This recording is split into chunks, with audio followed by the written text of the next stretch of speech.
Good evening, seekers of happiness. Last night we were looking at the personality types in the Myers-Briggs test, not the Myers-Briggs, the Myers-Briggs, no, Briggs-Myers test. Maybe I should start again, but I'm not going to, because I'm not. That would be stressful. Right now, I'm quite happy. Oh, okay.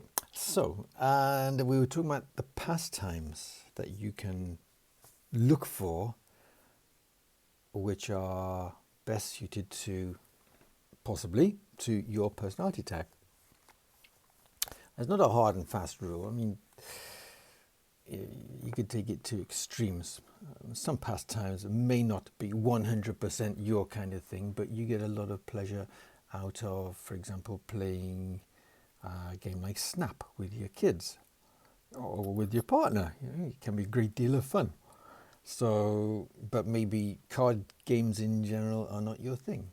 Anyway, I did promise that I was going to look up some suitable pastimes for personality types. This does a fairly big list. I came across one on the internet, and it was a bit convoluted how I got there, but that's irrelevant. I've got a list, and they seem to have thought this out. These are things to put on your CV if you're looking for certain types of job.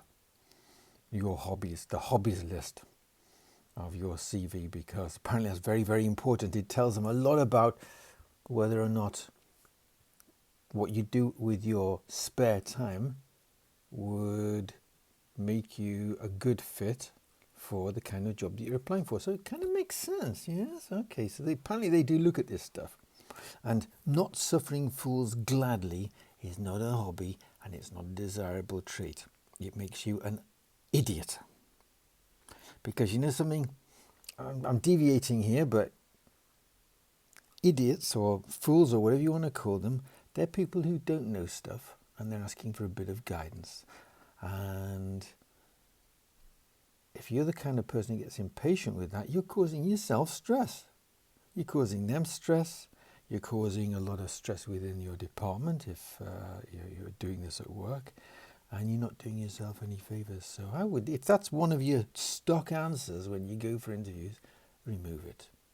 Change it to, I am perfectly happy to help people out, including those who would be deemed fools by those who do not, and tell them why it would be wrong for them to hire somebody like that if they've been interviewing people before you. Because then they'll think, somebody who can argue well, has got a reasonable personality, was a team player, blah, blah, blah, all the things that they really want, rather than some self-important, pompous idiot. Okay, that said, 3 minutes in, here we go. This is probably going to take there's a fairly big list, so maybe even 3 sessions, 3 episodes. The first is the leader. Of course, the leader has to be top of the list. So, suitable pastimes for a leader. Board games, because these show you're a strategic thinker and a problem solver. What a problem causer. Bodybuilding, you're focused and self-disciplined. Chess, you're intelligent, analytical, and good at developing business strategies. I presume by this it means you're good at chess as well, because I kind of enjoy playing it, but I'm rubbish. I always lose. Gambling. You're a risk taker. Oh yeah, we really need gamblers working for us. This makes a great addition for venture capital and banking CVs. Golf. You're dedicated, accurate, and strategic. Investing. As a hobby, you have strong planning skills and you take risks. How about successful investing? Yeah. Although if you were successful, you probably wouldn't be applying for a job, would you? You might want to leave that one off. Martial arts.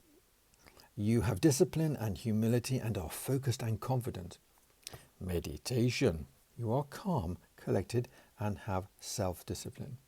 I'd hire that person, but then I'm quite fond of meditation. Mountain biking, you're highly competitive and determined. Parachuting, you take calculated risks. Running and jogging, you're determined, competitive and tenacious. Singing, you are confident and comfortable with public speaking. Singing in a choir, meanwhile, also shows that you're a team player. Hang on, do they want a team player or do they want somebody who's competitive and determined and taking risks and focused? They like the taking risks part, don't they? 5:31, I'll do one more and then we'll continue tomorrow. Creative roles. So you've done the Briggs-Myers test and you've discovered that you're a creative person. I'm sure you've thought of these, but acting or drama. These means that you have excellent communication skills. Crafts shows your intelligence and flair. If you sell your handmade crafts, for example, it shows that you're business savvy and that you have a head for sales. Carpentry and dancing. Your carpentry and dancing, there you go. You're disciplined and artistic. Try to avoid pole dancing here. Joke. Especially if you're applying for a more serious job as a lawyer, for example. Ho, ho, ho. Pole carpentry, it doesn't mention that. They're lumped together. Musical instrument. You play a musical instrument, you're focused, dedicated and disciplined. Again, it assumes that you can play it well. Origami, you're creative and a problem solver. Paint, a problem solver? Okay. Painting, you have a creative mind. Well, yes, okay. This makes you more appealing to employers in industries such as marketing and advertising. Photography, you're artistic and patient. Pottery, you're patient, creative and able to work independently and you don't mind getting your hands dirty. All right, 7:02. We're under the 8 minutes there, so we'll get monetized. So Google won't be interrupting this in the middle with, oh, hello, here's a money box. He's no money in. Oh, he's got lots of money in. I promise if you think the right thoughts the right way, which I will teach you for lots of money, you can have a money box like this. Okay, I'm going to get out of here. If you've enjoyed tonight's episode, like, etc., etc., etc., etc., etc., and I'll see you tomorrow. Here's to your greater happiness.